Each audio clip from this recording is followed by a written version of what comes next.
Seja bem-vindo à série Forjando Resultados, a série que alta performance não é mais uma opção, é a única opção. Meu nome é Vinícius Antônio, você está no primeiro cenário temático do Brasil e o nosso convidado hoje veio de longe e é muito especial, porque é alguém que vive a alta performance na prática. Então, Leandro Barbosa, seja muito bem-vindo, cara. Bom dia, obrigado pelo convite. Estou muito feliz de estar aqui para bater esse papo.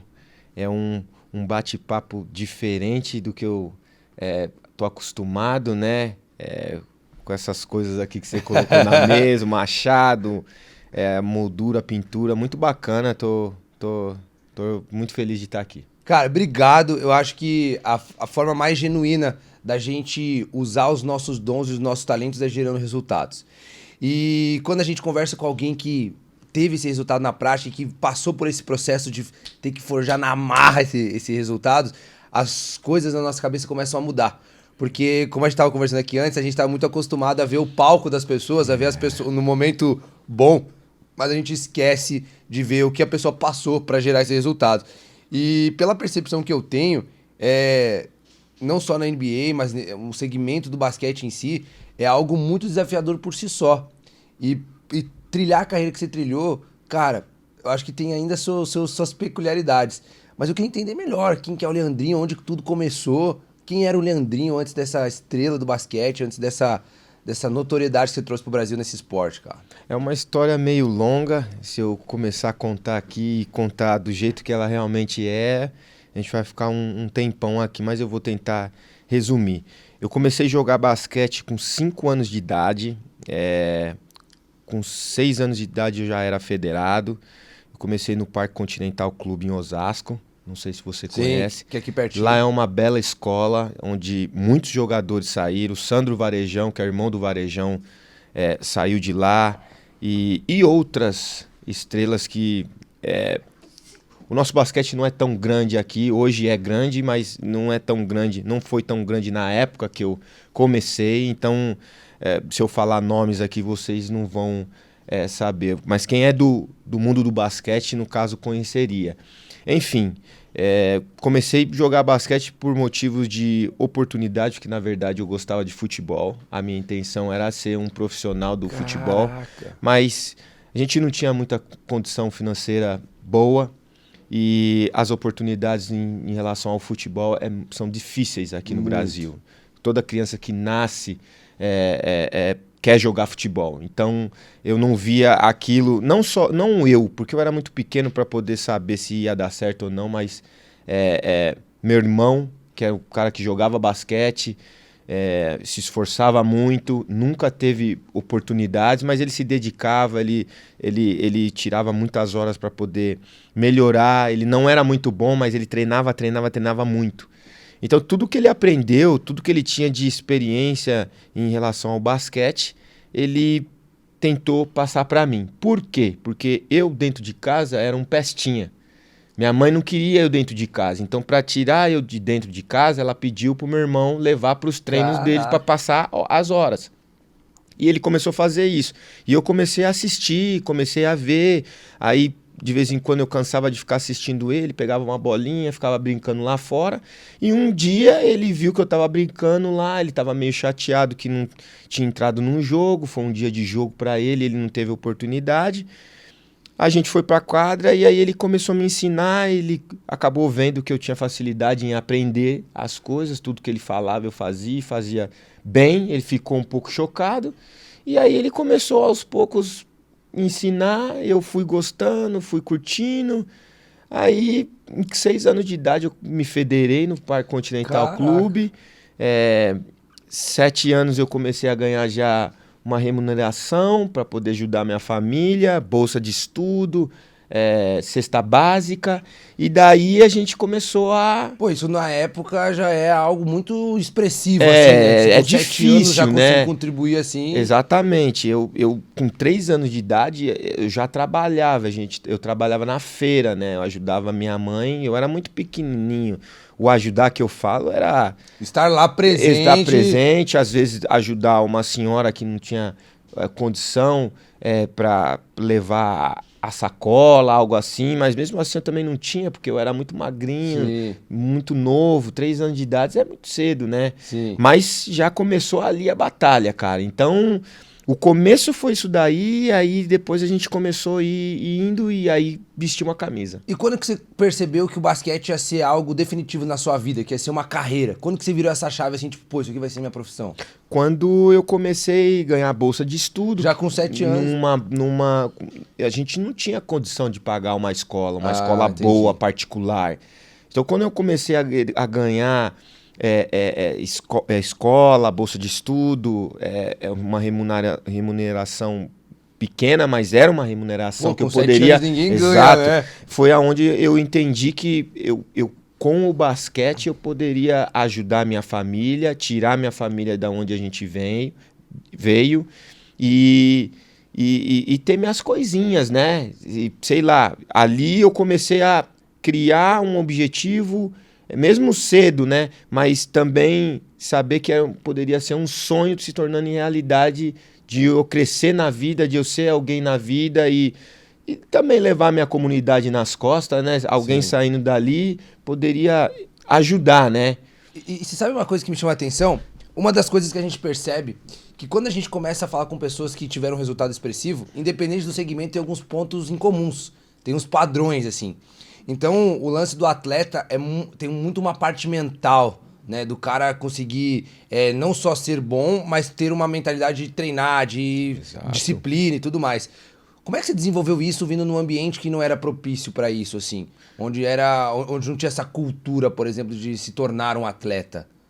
É o que eu falei, eu acho que o esporte te ensina muita coisa, né? Você acaba aprendendo muita coisa com o esporte e ao mesmo tempo ele te tira de várias situações que você poderia entrar e não se dar bem na vida. Assim como eu tenho muitos amigos que infelizmente hoje não mais aqui, mas porque optou por um caminho errado. Eu poderia ter ido pelo mesmo caminho, entendeu? E graças a Deus agradeço não só a Deus, mas também agradeço minha família e principalmente meu irmão, que foi o cara que me deu esse caminho do esporte, que me deu a bola de basquete. E não era um esporte tão grande no Brasil, assim como é hoje em termos de visibilidade. Sim. Então, eu acho que o grande causador dessa causa foi o meu irmão. Por ele jogar basquete, estar no esporte. Me lembro que ele também fazia atletismo, mas o atletismo também ele não teve tanto sucesso. Então eu acho que isso foi uma coisa que, tipo, deu... Uma direção. Isso, não só uma direção, mas deu um norte, tanto para ele quanto para mim, para ele passar para mim e eu poder seguir carreira. E deu certo, deu certo. Não foi tão fácil, assim como as pessoas acham que foi, mas não foi. E também eu digo, quando as pessoas falam que, poxa, você foi para a NBA e tal, isso é sorte. É um pouquinho da sorte, mas eu acho que não é só a sorte. Eu acho que são muitas outras coisas a não ser só a sorte. Então, se eu não tivesse talento, se eu não tivesse dedicação, se eu não tivesse condição de, sabe, botar o trabalho em prática, eu acho que a sorte não me daria outras o que deu. oportunidades. Exatamente. Porque eu acho que quando a gente para pra pensar no lance de sorte, por exemplo, eu acho que seria sorte, assim, você ser chamado. Exato. E no outro ano você, tipo assim, pô, o cara não é tudo isso que a gente imaginava e já não Exatamente. mais. Isso Mas aí. se manter, Exato. cara, é principalmente num esporte aonde você estava, que é muito competitivo. Correto. Então você estar na NBA já é difícil. Eu até comentando contigo, né? Estar num time que performa bem na NBA é mais difícil ainda. Exato. Estar num time campeão por alguns anos consecutivos, cara, isso é... a sorte não ia te acompanhar todo esse tempo Exatamente. sem um mínimo de trabalho, de resultado. Correto. Né? E quando é que você... esse processo antes de você entrar na NBA, como é que foi? O que antecedeu, assim? Você tava fazendo o quê? Como é que você tava jogando em que time? Como é que foi que te foi chamado, assim? A fase mais difícil da minha carreira foi quando eu jogava no Palmeiras e eu jogava em 3 categorias, que eu tive que conciliar o esporte com estudo. E como eu morava muito longe, eu acordava muito cedo. Então, eu jogava em 3 categorias. A categoria de cima, que era o juvenil, eu era cadete, então era juvenil e o profissional. Os treinos do profissional eram sempre de manhã. Então, o treino do juvenil, que é a categoria acima da minha, acabava muito tarde. E como eu tinha que pegar a condição para vir para casa, eu chegava 00:30, 1h para acordar 4:30 da manhã para poder pegar três conduções para poder chegar no colégio que na época era o objetivo, né? Então essa foi a fase mais difícil da minha carreira, conciliar o estudo com o basquete, mas foi aonde eu me dei muito bem, com esforço, com dedicação e consegui conciliar. Não estava indo muito bem na escola, porque eu não tinha muito gás, eu chegava na escola, dormia, porque eu não dormia tanto, né? Não tinha tanto tempo de descanso. Aí você pode falar, poxa, mas você era novo. Realmente, eu era novo e foi por isso que eu aguentei. Porque se fosse numa situação de hoje, com 39 anos, eu não conseguiria. Até porque o teu foco era outro também. Exato, né? A escola ali era uma obrigação, né? Exatamente. Não é pra quem precisa trazer tipo um sustento, pra quem precisa fazer um dinheiro. Exato. Cara, é difícil você focar na escola. Exatamente. Né? A realidade é essa. Exato. O cenário ideal é, não, o cara é muito bom no basquete, é bom na escola, cara, mas na realidade a teoria é outra. Né? Quando você tem que trazer comida pra dentro de casa, fazer um negócio acontecer, porque eu percebi até, eu acho que uma das maiores lições da minha vida foi que, cara, os maiores resultados que eu tive não foi quando eu estudava muito. Uhum. Não que isso não seja necessário. Claro, é muito. Mas foi quando eu tava no meio do perrengue, cara. Exatamente. Que você não tem chance pra dar errado. É isso aí mesmo. Ou se dá certo, se dá certo. Ou você morre de fome. É isso aí sacou? mesmo. E aí supera qualquer tipo de estudo isso, pô. Quando você tá ali, ó, ou você faz dinheiro agora, ou amanhã você morre de fome, cara. É isso mesmo. Aí você faz acontecer. E aí você passou por essa fase, então essa fase de pressão foi uma das mais... Uma das mais difíceis. Ali não foi realmente uma pressão, até porque eu era muito jovem, muito menino, né? Para poder entender o que realmente era uma pressão. Mas foi difícil, né? E aí eu tive a oportunidade de começar a jogar no profissional. Então era cadete, juvenil e profissional. E esse lance de eu ter a oportunidade de jogar no profissional, que na época o técnico era o Lula Ferreira, que hoje é gerente geral do SESI Franca, ele me deu essa oportunidade, acreditou, me dava minutos e aí fez com que Bauru Tilibra Copmax fosse um olheiro para que eu fosse para lá, sido contratado, me contrataram, aí eu fiquei 2 anos e meio em Bauru, peguei a seleção. Isso com quantos anos você tinha? Isso foi com... Uns 20 anos.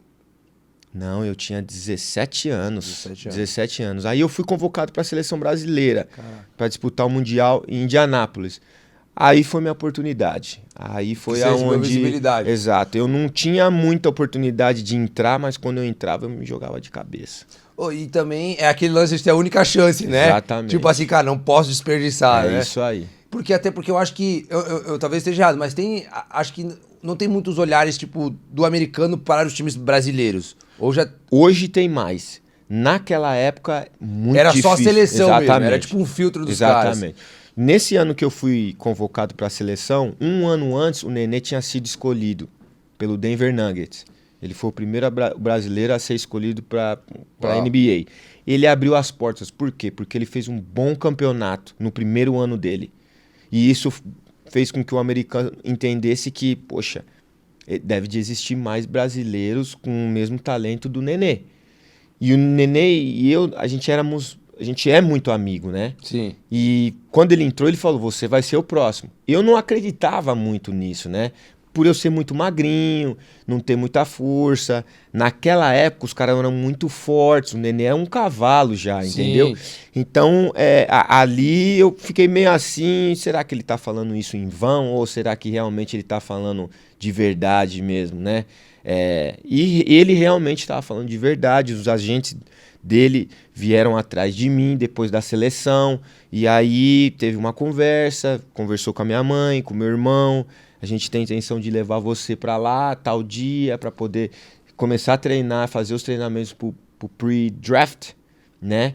E você tem plena condição de entrar, você tem o biotipo da NBA, é atlético, é longo, então a gente quer levar. E aí? Aí minha mãe fez a decisão e foi quando eu realmente fui para os Estados Unidos me preparar para o draft. Oh, e antes de você entrar na NBA, eu acho que é dois mundos muito diferentes, né? O basquete e a NBA. Parece que é duas coisas diferentes, né?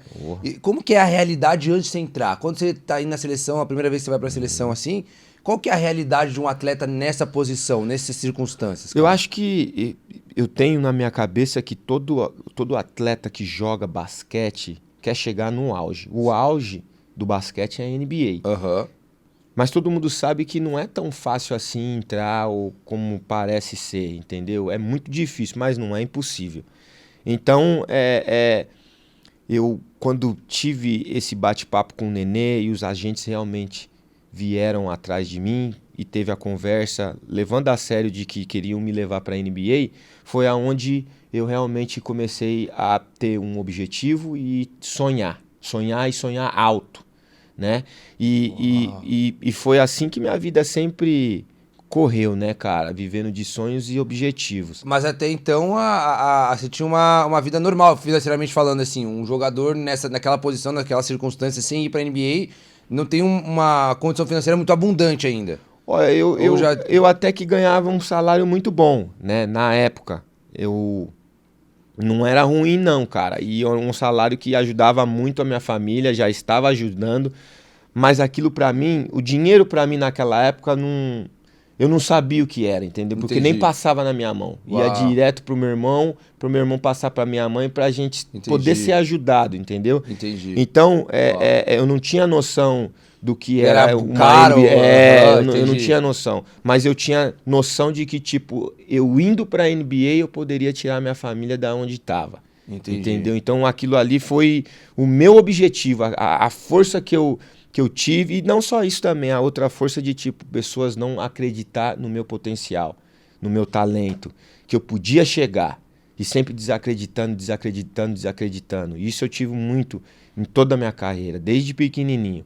Então, depois disso, dali foi aonde as coisas começaram a acontecer e etc. Mas eu acho que você até tocou no ponto interessante o lance de ser desacreditado e tal. Eu acho que isso tá muito na cultura do brasileiro, cara.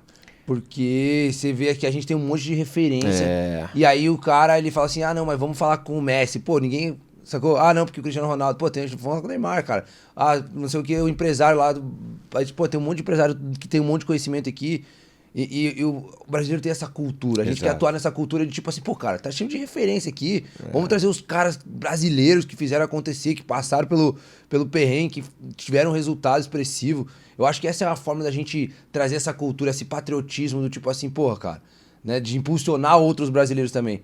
Então, pra mim, eu acho fantástico, num cenário onde pouquíssimos brasileiros iam ainda pra NBA, se ser um dos primeiros abrir as portas, trazer essa visibilidade pro Brasil, eu acho isso assim um puta de um resultado, cara. Eu acho muito fantástico. Eu acho isso tem todos os seus méritos. E aí quando você vai pra NBA, você é chamado, você já tinha essa expectativa, até porque o Nenê tinha criado essa expectativa em você? Eu fiz 15 treinos no draft, no pre-draft, né? E a gente tinha uma esperança de que eu iria ser escolhido e escolhido bem antes do número que eu fui escolhido. Eu fui escolhido no primeiro round do 28º, a minha escolha. Eu fiz um grande treinamento no Seattle Supersonics, quando ainda tinha, né?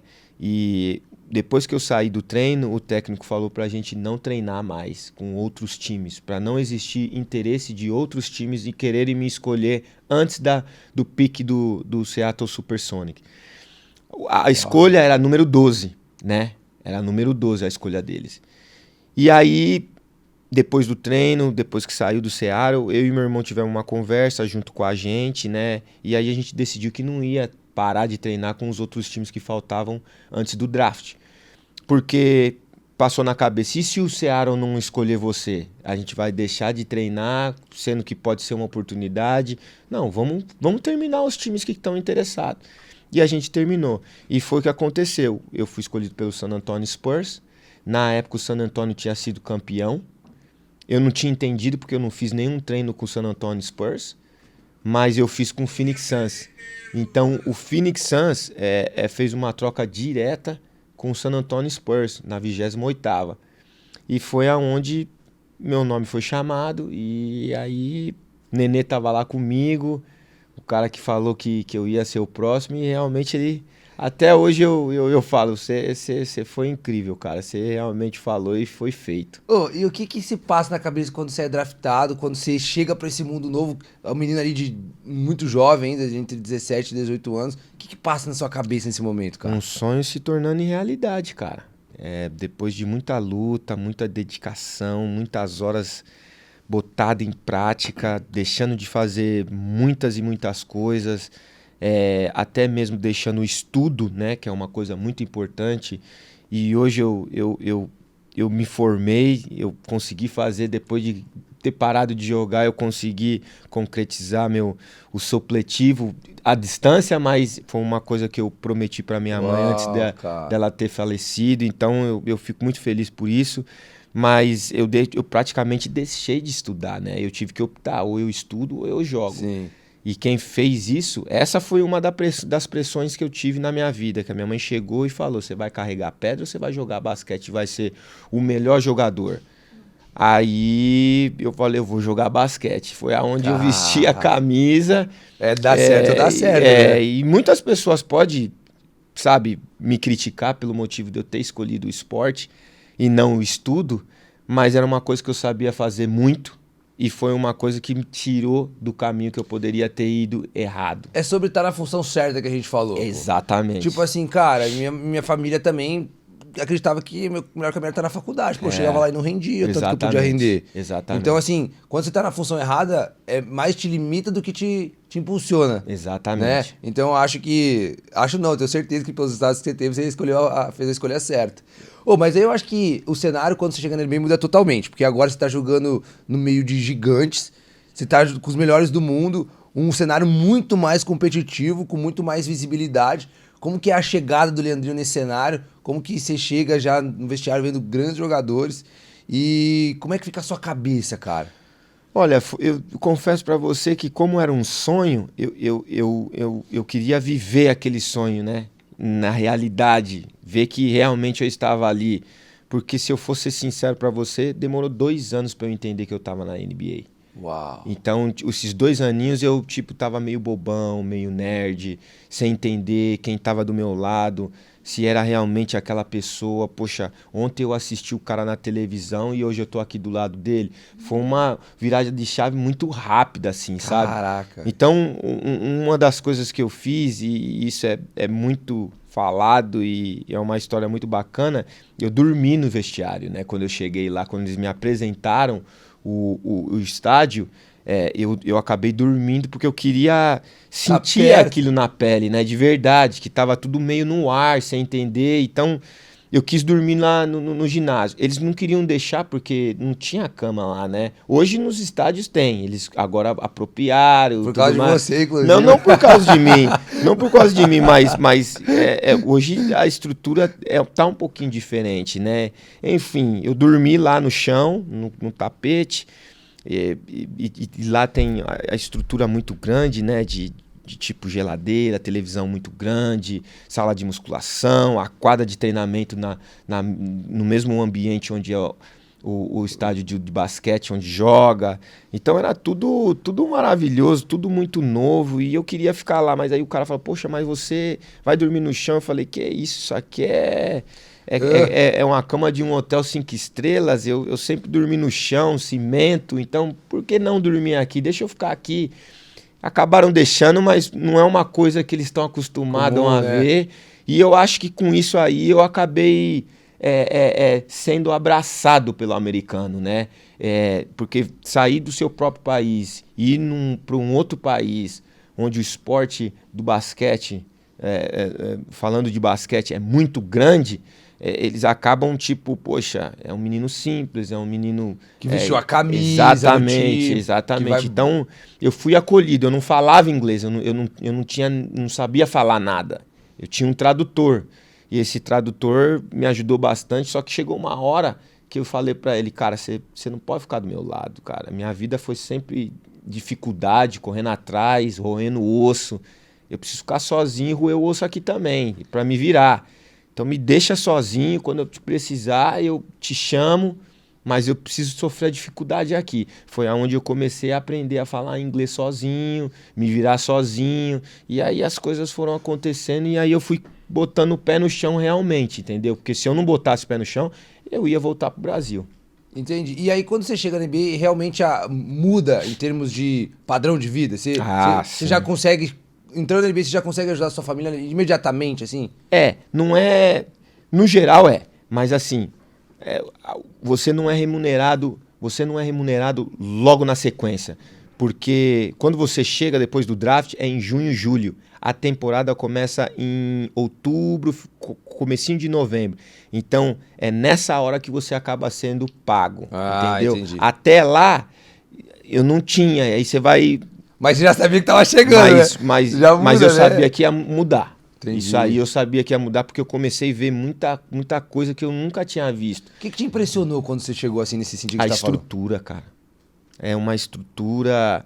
Primeiro que eu nunca tinha ido para os Estados Unidos. Né? Então era mais um sonho de querer ir para os Estados Unidos e ver como é que era. Eu me lembro que nos colégios particulares que eu tive a oportunidade de estudar, os meninos tinham chances de ir para os Estados Unidos e aí vinha sempre com um tênis bonito, uma calça diferente. E aí eu olhava e falava, poxa, meu, onde você comprou? Aonde que acha isso? Ah, eu comprei nos Estados Unidos, aqui no Brasil não tem. Então aquilo, sabe, eu queria ver aquilo, eu queria ter aquilo. E pela minha situação financeira eu não tinha. E aí tá lá... Poxa, eu cheguei lá, eu tinha 4, 5 patrocinadores querendo me dar tênis. Coisa que eu, tive um tênis para 10 anos, entendeu? Eu tinha que comprar o mesmo par de tênis. Então as coisas foram acontecendo. Muda rápido, mudou, né? demais. E agora, em termos de estrutura, foi a estrutura que eu vi lá, logo que eu cheguei, eu não acreditava. Eu não acreditava. Cara, que deve ser surreal essa transição, assim, né? Muito. É aquele lance que a gente falou do tempo, né? De você trabalhar, não vê resultado. Mas quando chega... É impressionante. Aí chega Só que tem um... Desculpa te cortar. Não, que isso. O detalhe de quando você chega e dá aquela ufa, você não pode se acomodar. Porque se você se acomoda, sua ida pra NBA acaba sendo curta. Depois que você entrou, que é difícil entrar, você tem que trabalhar o dobro do que você trabalhou para poder entrar. Esse dobro que eu tô falando que você tem que trabalhar é para você poder se estabilizar na NBA. Eu joguei 15 anos na NBA. Não é fácil. Porque todo ano tem um jogador que vai vir do draft querendo pegar a sua posição. Entendeu? Na NBA, eu sou assim. Eu não tenho amigo na NBA. Mas calma, você vai entender o porquê de amigo. Porque o cara que tá do meu lado, ele quer meu lugar. E eu quero o lugar do cara que está do meu lado. Então é uma briga muito grande, é uma rivalidade muito grande. O bicho pega. Então é esse lance que eu falo que a acomodação acaba te atrapalhando. Então esses 2 anos que eu falei que eu tava, sabe, alucinado, não sabia onde eu tava, foi ruim. Porque eu fui escolhido no primeiro round... É um contrato de 3 anos garantido. Aquilo ajudou minha família, mas, pô, é só isso mesmo?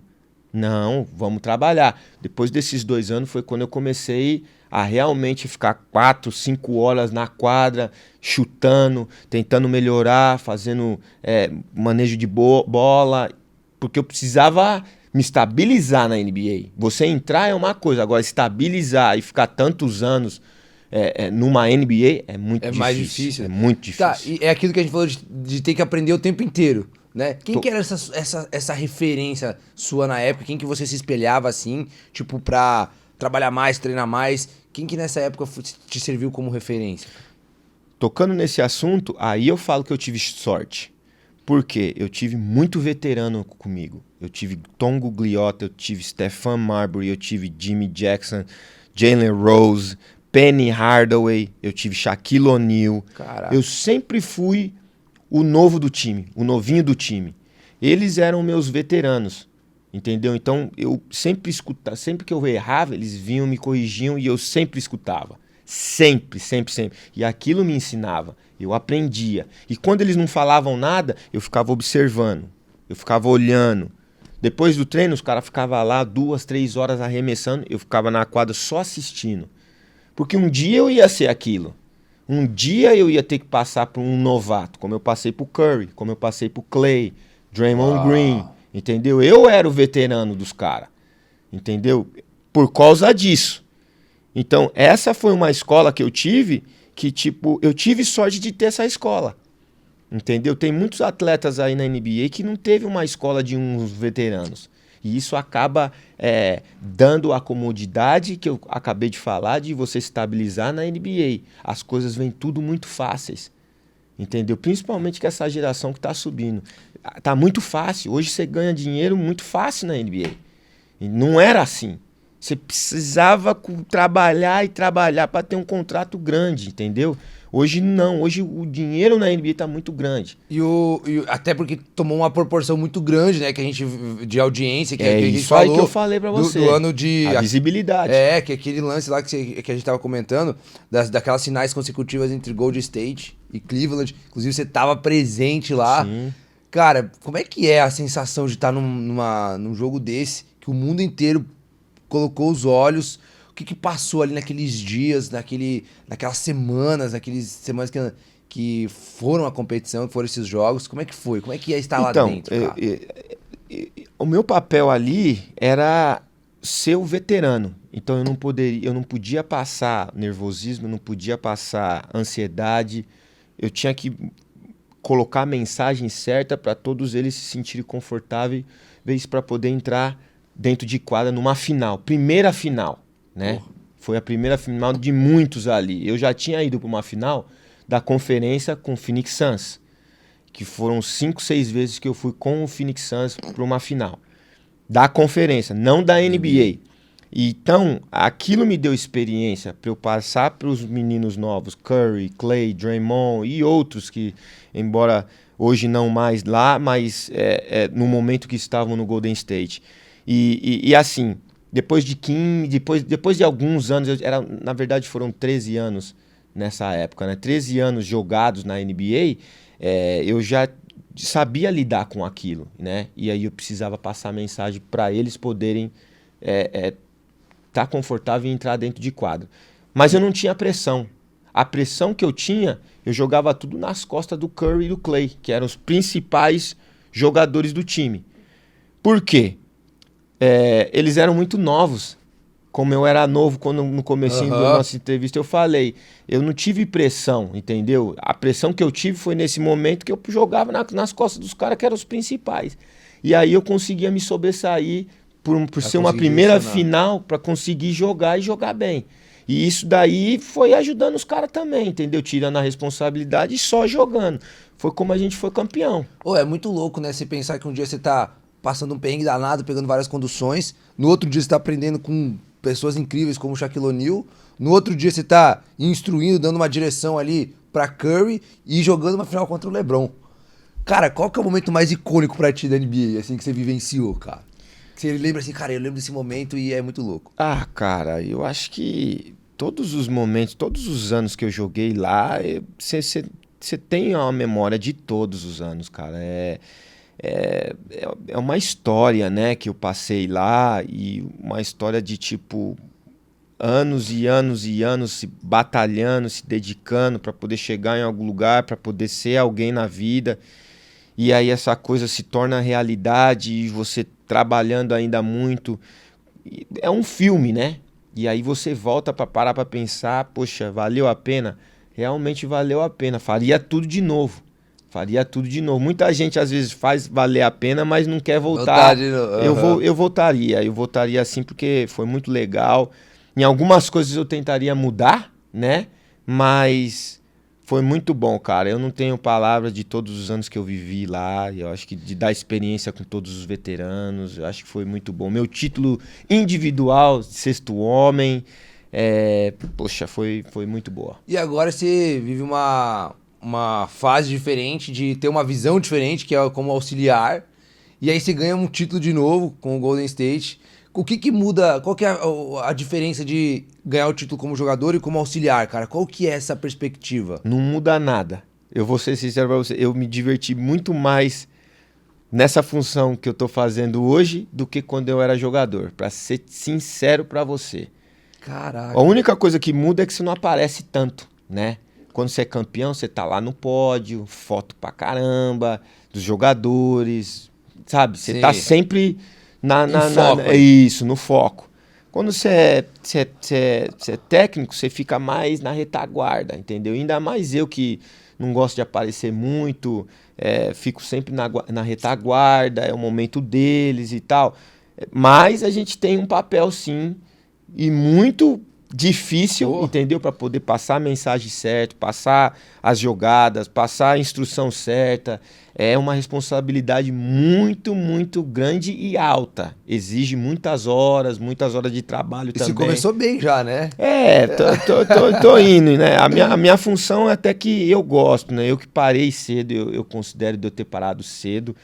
Eu ainda continuo na quadra jogando com os caras, essa é a minha função. E aí eu tenho essa abertura com os técnicos de tipo, se eu ver alguma coisa, como eu estou em quadra, jogando 5 contra 5 com os caras em treino, eu tenho essa abertura para poder parar o treino e corrigir certas coisas. Então, eu fico muito feliz dessa abertura, dessa... E essa visão mais refinada Exatamente. também, né? De tipo, tá ali, você falou que o basquete Exato. mudou muito. E o detalhe mais grande é que eu consigo falar com os jogadores. Por exemplo, muitas das vezes o Steve Kerr não consegue passar uma instrução pro Curry porque ele tem medo de como que ele vai falar e de como o Curry vai receber. Então ele vem em mim... Tem esse lance também. Tem. Aí ele vem em mim, fala, Leandro, quando você puder, você fala pro Curry isso. Aí eu vou do meu jeito, por ter jogado com ele, Tem uma ele me intimidade escuta. também. Não só ele, os 3 cabeças ali, o Draymond e o Clay.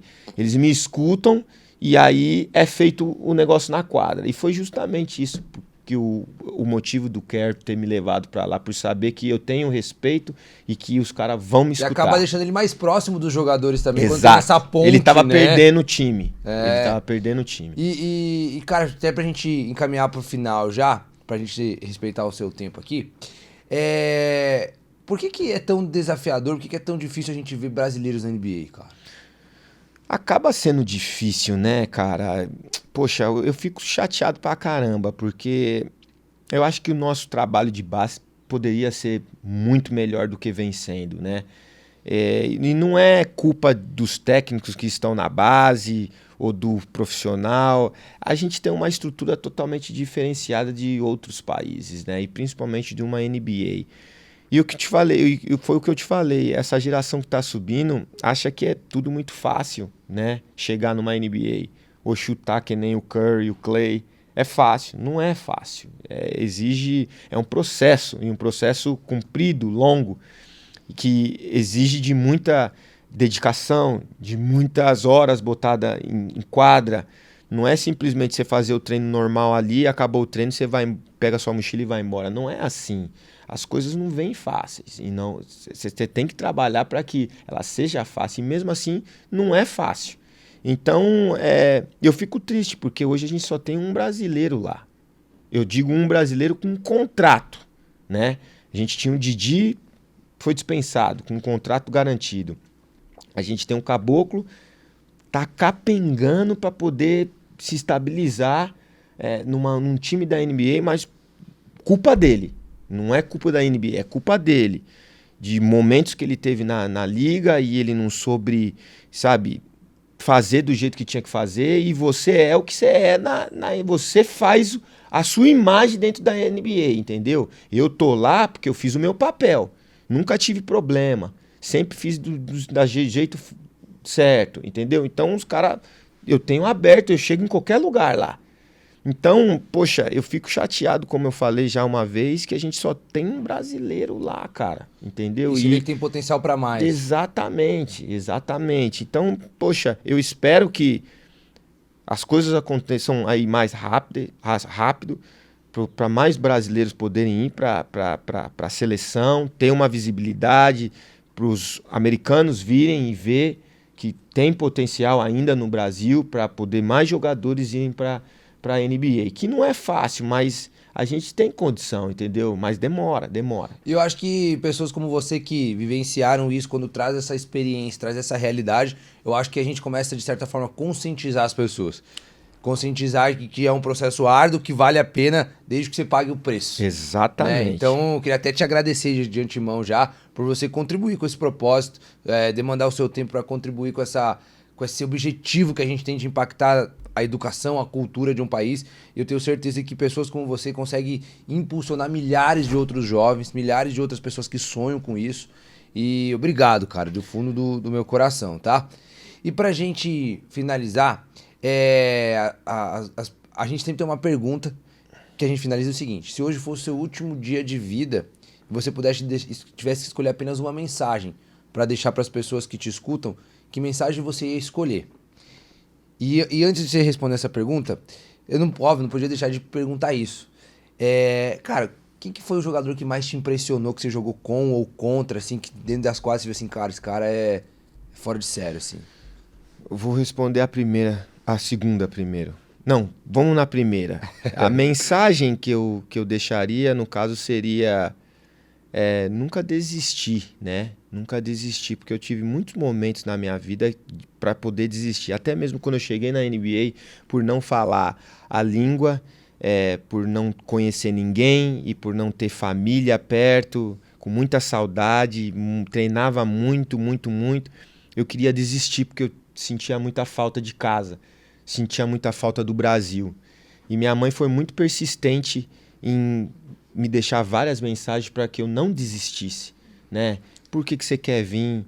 Por que você quer voltar para casa? Você quer carregar pedra? Você quer trabalhar limpando banheiro? Não que isso seja ruim, entendeu? Mas ela jogou, exato, ela jogou esse exemplo para tipo me cutucar, entendeu? E cutucou e deu certo.